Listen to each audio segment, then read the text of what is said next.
already pointing towards government on Facebook. But before we get onto those conversations, let's go to the phone lines and hear from you. Expecting my guest in a few minutes from now. Hopefully he's here early enough. Ironically, the FRSC commander is stuck in traffic.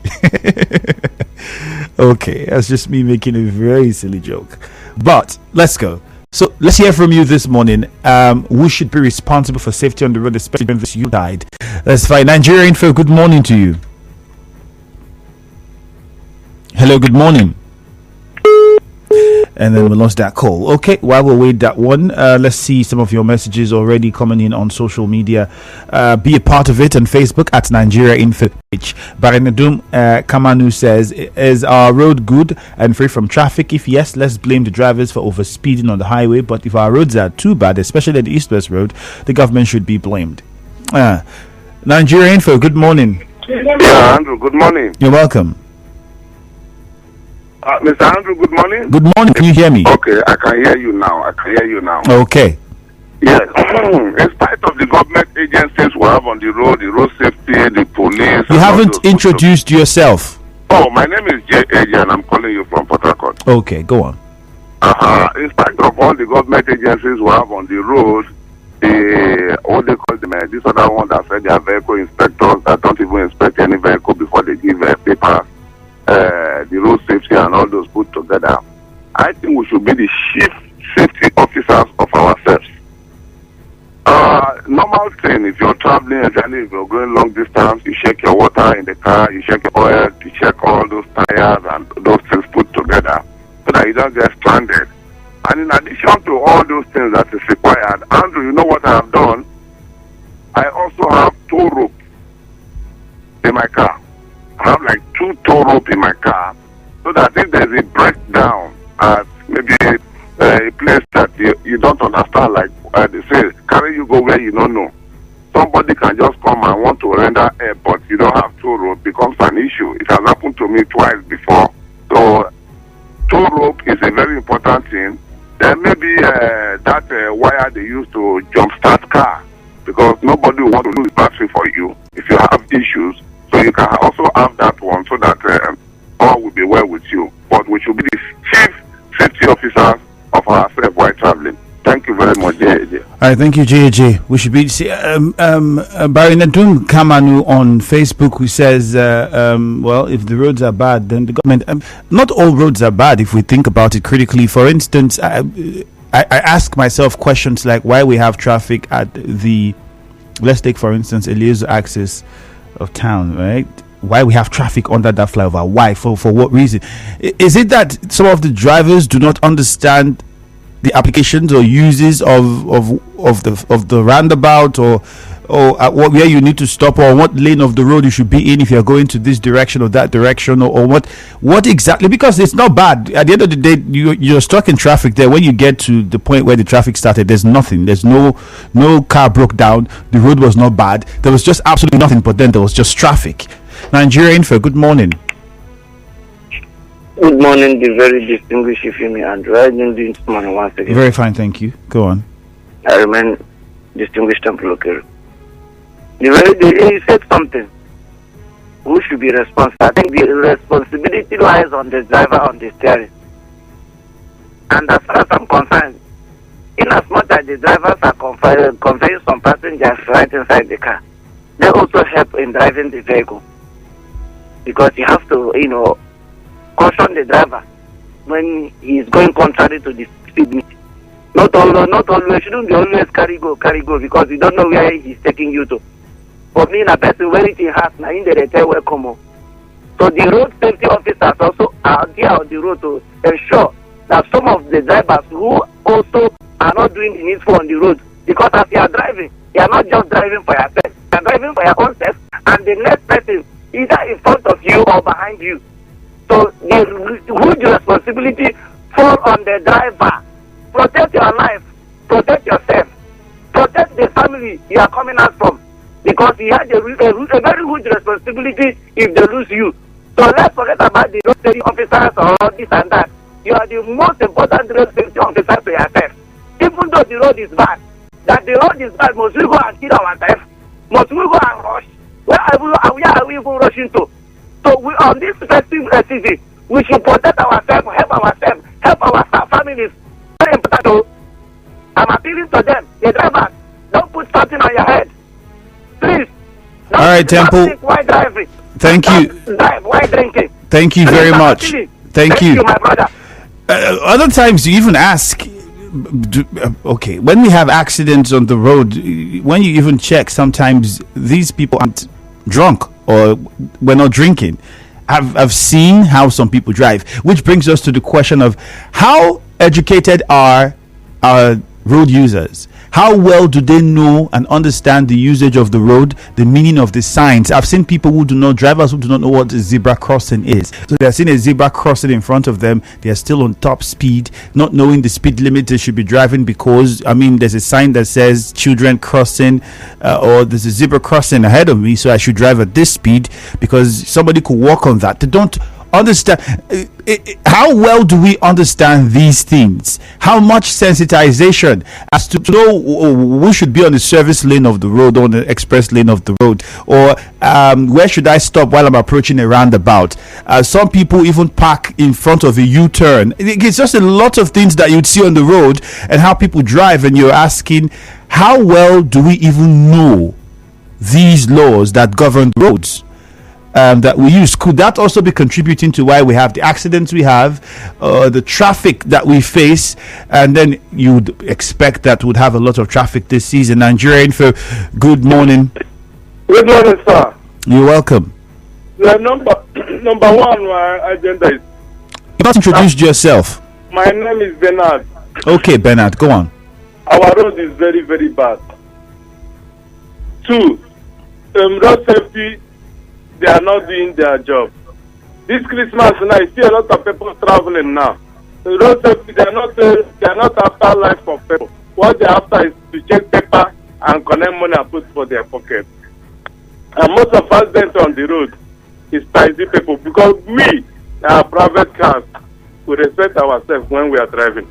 But to taxi or buses, they are not after. Anyhow, they drive anyhow. It will blow up for them. They will not even listen to you. So that's the thing. Road safety, they are not doing their job. This December now, you see them now taking papers. And the people, their paper is not good. They will find a way to maneuver them. So they are just looking for money for this Christmas. Thank you. All right, thank you very much. Well, this person says to road safety. Samuel Ewok says, good morning, Andrew. Responsibility of the road safety, which has the core mandate, is to make sure roads are safe to ply, has totally been defeated long time ago because men of that agency have forgotten about road safety and venture into papers and license validation. All they care about is to make money and to the coffers of the agency. In many occasions, they have drawn their attention to critical and dangerous situations on their roads, our roads. For instance, a broken vehicle or a dangerous object on our roads, and each time I do, they wouldn't oblige. Having said that, I still believe that government should give all the agencies their specific responsibilities.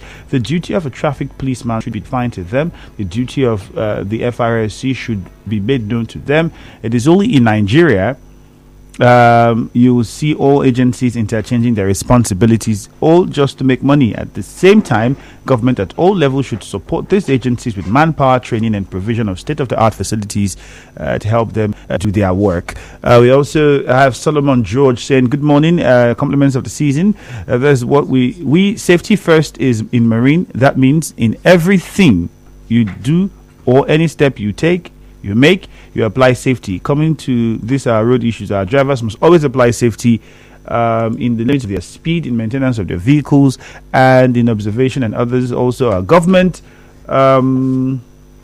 must be conscious with making roads perfect for us to use. Well, my guest made it here, but not in very quick time because we have a commercial coming in. So you're welcome, but we have to go for a very short commercial. After that, we'll continue with the conversation. Stay tuned. Nigeria Info. Education.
PH, Facebook, and Twitter. So you can log on at Nigerian for PH and be a part of the conversation this morning. My guest is me here in the studio. Don't forget, we have a question for you online, and we need you to give us your response. Whose responsibility should it be to ensure safety on the roads? And some people say the government, others say the FRSC, which is also part of the government. And other people say users of the road. Or do you think everybody should be involved? Well, let us know what you think. We should be responsible for safety on our roads, especially during this Yuletide. My guest at the moment is the Corps Commander Salisu Galadunci, Sector Commander, Federal Road Safety Corps, River State Command. Sir, you're welcome. Good morning to you. Good morning, sir. Good morning, the good people of River State. And I would say compliments of the season as well, regardless. Yes, I want to wish everyone Merry Christmas in advance. To still have how many days? 2 days. 2 days. Today's 23rd. So we in the Federal Road Safety Corps, we are still not yet there. We tell people, even if it is 24th, 11:59, people, you are still not yet there. Unless and until you do the right thing as far as traffic and the road is concerned, you drive carefully, you follow the rules, you do everything that is needed so that you be safe while on the road. That's why we say, don't start jubilating that the Christmas is here yet, unless if you do the right thing. If you don't do the right thing, we don't want to wish anything to happen to anybody. So that's why we'll continue talking about it. Don't start celebrating, it's Christmas. And I always tell people, to my own understanding of Christianity and Christmas, me as a Muslim, I do not see anywhere in the Bible, from Genesis to Proverbs, I've read it through, that where they say because we are celebrating Christmas and New Year that we should go and just drink and get drunk, as is part of the religion, as part of the thing. I've had so many pastors and so many clergy warning people about that. You don't just go because this is the period where they say celebrating the birth of our Lord Jesus Christ.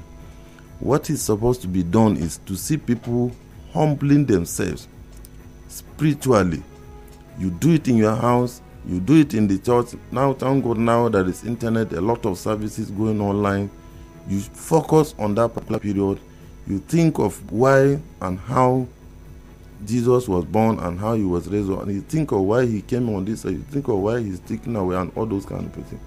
There is nowhere that they say part of it is people should just go and be driving anyhow, getting drink and speeding and getting accident. What will you tell God? But if you find yourself in an accident, you are drunk because you are celebrating Christmas, the birth of Jesus Christ. What will you tell your God if you die? They wake you up. What if they ask you what keeps you on earth? If you say I'm celebrating at this, they will ask you. The angels will ask you. Was that what it say in the scripture says? No, so we must be focused about this kind of thing. We must stop this kind of. But then at the end, we know that we'll still have people who may not be driving because they are drunk. Some people would be moving their families home. Some people would see this as a perfect time to make more money because a lot of people will be traveling, so they want to, transfer people and fro. It brings us to the question of how the Corps is putting plans in place to ensure that the roads are safe. And not just the roads, to see that people comply with the rules and regulations guiding usage of the road. Yes, I was just talking about that aspect, and you have talked about so many other aspects. That's why I say vehicle maintenance is very necessary and very important. Obeying traffic rules and regulations is very important, because at this period especially these last few days to Christmas and the end of the year, you will see that the roads are so busy. Why? Because people keep. If you go now along the road here, if you go along East-West Road, you will definitely see that there is increase in volume of traffic, because other people are moving out or coming in back home. So because of that, one needs to be very careful on how he drives, because we warn about drivers that it's not because you want to make money or you have not met up with your own a financial target. You now come, you have driven from Port Harcourt. As you land in Port Harcourt, you see passengers who are desperate, wanting to go back to Lagos or go somewhere. You hike the price, then you now take them and you start going forgetting the fact that your body needs rest. That's what will lead to fatigue. That's what will lead to. I shared recently a video that was recorded following a line. The driver obviously was fatigued, was sleeping on the steering because the Hummer bus keep on swerving, moving from one place to another. And luckily nothing happened. So that kind of situation people must avoid it. Then, like I said, vehicle maintenance. There are a lot of people. It is when it is that minute, crash program. That's when they will say, it is now that I know that my vehicle needs a shock absorber. My vehicle needs it on. Please, mechanic, hurry up. I need to travel tomorrow. We don't do that. You need to have enough time to take and check your vehicle so that you can be able to use 1-2 days to drive it around to make sure that that thing that you take it to mechanic has been fixed. You don't just take it mechanic, you are rushing the mechanic and then to you do travel something. that same day. Do you know there are so many dangerous things that people, when they remove your tire, they want to put a shock absorbers and this thing. There are so many careless mechanics when they are now bolting the tires, they forget to bolt it properly. As you are moving, the tire will roll out and just come out and take you inside the bush. So we should stop doing vehicle maintenance at the dime minute of the hour. The following morning you enter road without actually know whether the thing is done. There are many issues like you say that, but the most important thing here is we must drive to stay alive. We must be very careful. We must be law abiding. We must obey the traffic rules and regulations. You must know that as you are driving, that you are driving carefully. There may be another mad driver there, which you also have to control that situation. Because if you are not observant, you are driving carefully, you just see so many unfortunate incidences have happened like that, where you see somebody on his own driving carefully and easy, from nowhere you will see another person just coming, like that. So when you're on the road, you are the driver of your vehicle and you are the driver of all the other vehicles on the road, because that's why you have side mirror, that's why you have a inner mirror.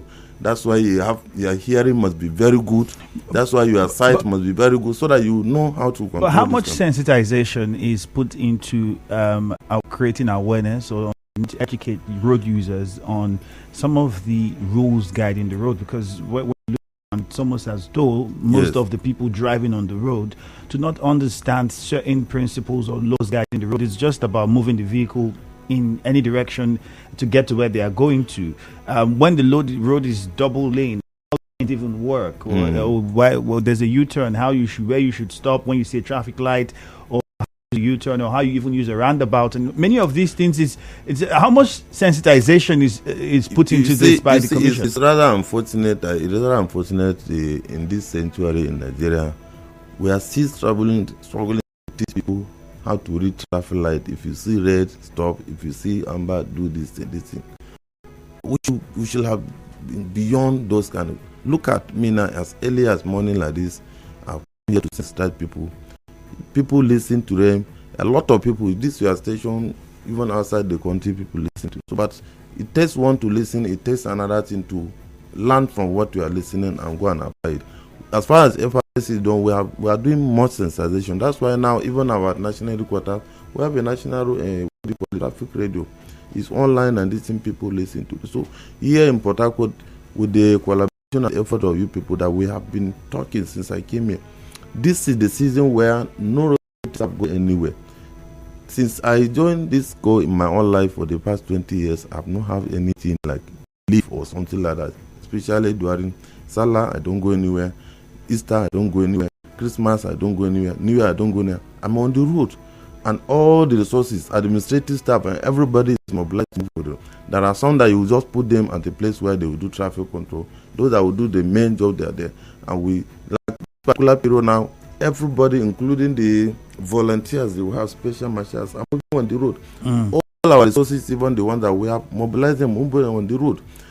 All for the sake of the people, so that we ensure they get to where they want to go. We deny ourselves the privilege of enjoying any public holiday.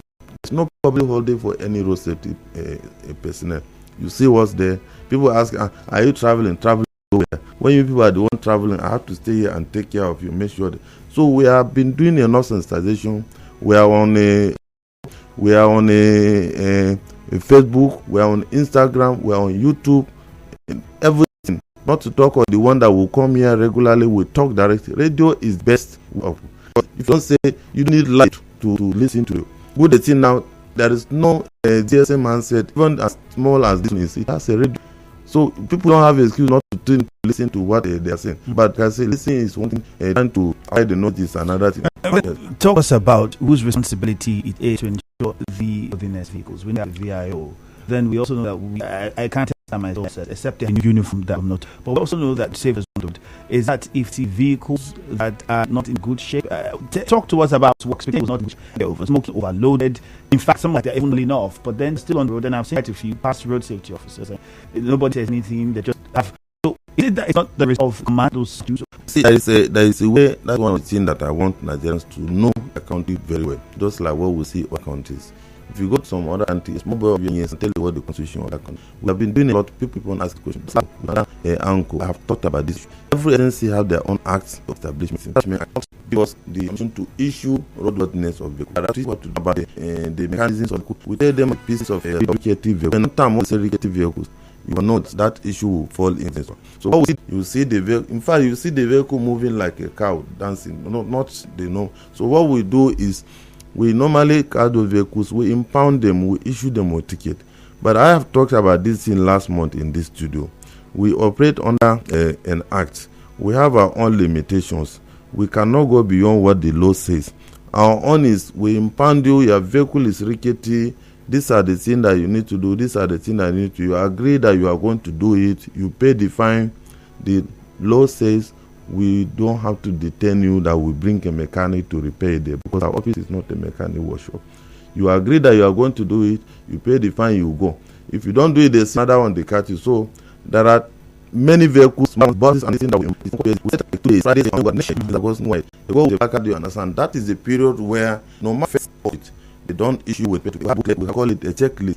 They will check everything, they will ask you to mass brake so that they will give you a light. That's where they will take it. Headlamp put it, wiper put it, they will check tire, they will check, bring out your tools. This happens quarterly. I would say I maybe have not used the road enough to walk or bump into them a few times on the road to see how this works. But even from Facebook, some of the comments we've had. So like I'm finishing now. You know, the checklist is whatever we follow up with those things. These are the things we do.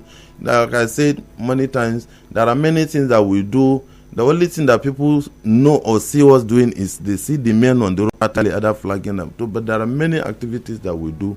It is this kind of opportunity when we have it that we talk to the whole world, people to know that we are doing this. Well, in this festive period, we have less than 5 minutes. Some of the men on the road are more focused on financial gains. Consultation with general public. Back in our offices there, we do consultation. Even I, as a sector commander, if I want to take a certain decision, the smallest staff there, if you see that thing will know, you say, okay, why don't we work this way? And say, look at it, yes, we are consulting. Then we have a reward system for people that have done well. We sit down from time to time, like on quarterly basis, we celebrate them, we give them commendation and also that kind of thing. Then the punishment is those people that have gone out of their way to do whatever they like, either on the road or in the office. If they are found wanting, they are punished. And now, what I want the public, like in the issue of what the public know is contact. When you have contact with people that demand or collect bribe, get us the evidence. We are not spirits. Most of the time, it's very difficult. Even in the court law, if you are trying to prove somebody is corrupt, if the person cannot provide a tangible evidence, we don't cover up. Because these are the kind of thing that I was saying before. In the course of this one, our staff that accosted people for certain offenses, and those people want to buy their way out, they don't want to be punished for that one. This year, from January to November, my staff have booked 612 for what we call ACS, attempting to correct staff. The moment some people immediately die from there, if there are person, they say, oh, these people just gather what you give them, gather what. The person, the moment you offer the officer, he will grab the money, he will show you, they have offered me, he will write the ticket, he will attach the money, write the number, and give you the offense again, which he stopped you for. So 612. And there is nowhere in the whole FRSC Nigeria that anybody do that except me that I'm doing, because I'm bent on doing that one. If you want to prove that you are not collecting that bribe, if they offer you, book the person. Now, see, there are some people that they will not want to book because they are already corrupt tendencies. they will get the money. So when people come on air, I always say them lastly, please give us enough evidence. I did not send anybody. So we punish people because in the course of the punishment, various degrees of offenses or punishment come in. There are severe reprimand where you be reprimanded. You can stop you from promotion. They will move the money. There are some queries and this thing. If it is not satisfactory, it will move to investigation. From there, it's not satisfactory. It will move to panel. Do you understand? Or disciplinary. When you lead to that panel, it's something that can make you to lose seniority. Do you understand? For 1 year. When you lose seniority, your promotion is already hampered. Then you can, person can lead. It can lead to what we call it, termination of appointment, even dismissal from service. And a lot of people have found themselves at that. In that we don't have a lot of time. We just have about less than a minute to wrap things up. But then I wanted you just give us a stat about the number of attempting to corrupt police. Attempting to corrupt staff, yes. When you talked about the last time we spoke via telephone, you also talked about data for the vehicles that has been rickety vehicles that you have been able to take off the road. If you have those stats with us, can we know so far how many of those vehicles have been removed from the road and how many has been fixed? You see what we have here now, like I want people to know, because various degrees of various degrees of offenses that are booked, because in the course of January to November, 14,857 people were booked for various degrees of rickety, violation of so many offenses, and we have recorded out of those 14,000 people, we have recorded 19,268 offenses, and which of them we have what we call critical offenses, 11,570. That critical offense, it could be rickety, it could be overspeeding, it could be a beating traffic light. A critical, what we call it, any offense that could lead to road traffic crash instanta. And so that is the one we call something. All right, thank you very much, Salisu Galadunci, Commander, Rivers State FRSC, for your time. Good morning. Hello, Port Harcourt next. Buying a property can be one of the most stressful events you can go through, especially when there are so many confusing processes, complex verifications, and series of considerations to be made before buying. At Odibola Properties, we offer you convenience by making it easy for you to get the dream property you know you deserve. So